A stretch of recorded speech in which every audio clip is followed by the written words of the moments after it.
नुकताच मी एबीपी माझावर कृपाल तुमाने यांचा महाराष्ट्र सदनातील इंटरव्ह्यू बघितला आणि त्यामध्ये त्यांनी ज्या पद्धतीनं भारतीय जनता पार्टीचे प्रदेशाध्यक्ष आदरणीय चंद्रशेखरजी बावनकुळे यांच्यावर हातपाकड केली आहे त्याचा आम्ही तीव्र शब्दामध्ये निषेध करतोय।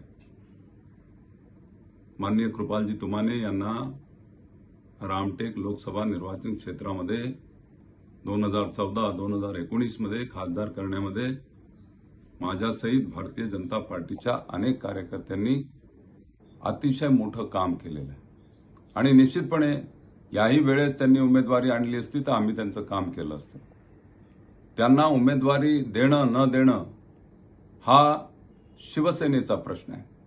आम्ही तर म्हटलं होतं की रामटेक लोकसभा भारतीय जनता पार्टीला मिळाली पाहिजे, पण शेवटी ती भारतीय जनता पार्टीला नाही मिळाली आणि शिवसेनेला मिळाली तर तिथे कोण उमेदवार द्यावा हा शिवसेनेचा अंतर्गत प्रश्न होता। आम्ही एक अजून प्रस्ताव दिला होता की आमच्याकडील नेता अरविंद गजबी आहेत, सुधीर पारवे आहेत, यांना शिवसेनेच्या तिकिटावर लढलं तर अजून उत्तम होईल, परंतु शेवटी शिवसेनेचा जो अंतिम निर्णय झाला, आमदार राजू पारवे यांना शिवसेनेने आपल्या पक्षामध्ये सामील करून घेतलं, त्यांना उमेदवारी दिली।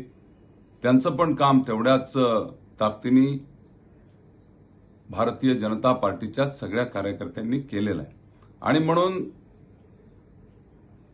रामटेक लोकसभा निर्वाचन क्षेत्रामध्ये राजू पारवे यांना उमेदवारी देणं हा शिवसेनेचा अंतर्गत प्रश्न आहे आणि या पद्धतीनं श्री कृपाल तुमाने यांनी यावेळेस असं बोलणं हे बरोबर नाहीये। सध्या केंद्रामध्ये आपलं एनडीएचं सरकार स्थापन होत आहे।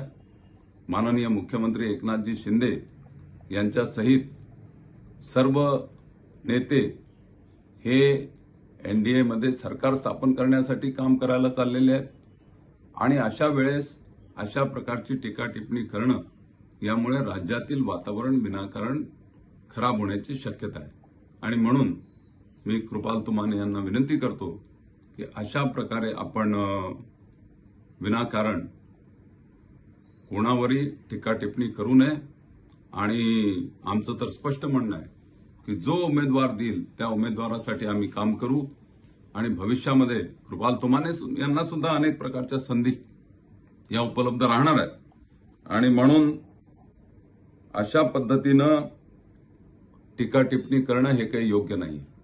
कामठी विधानसभा क्षेत्रामध्ये मागे आहे म्हणून ते आता कामठी विधानसभा क्षेत्राचे आमदार आता टेकचंदजी सावरकर आहेत। अरे माझ्याही मतदारसंघात मागे आहे, टेकचंदजीच्या मतदारसंघात मागे आहे।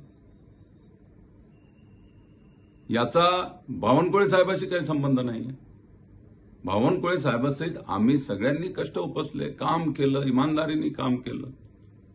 निवडणुकीचा निकाल जो यायचा तो आला। याचा अर्थ आता सगळ्यांनी राजीनामे देऊन घरी बसावं असा होत नाही असं मला वाटतं।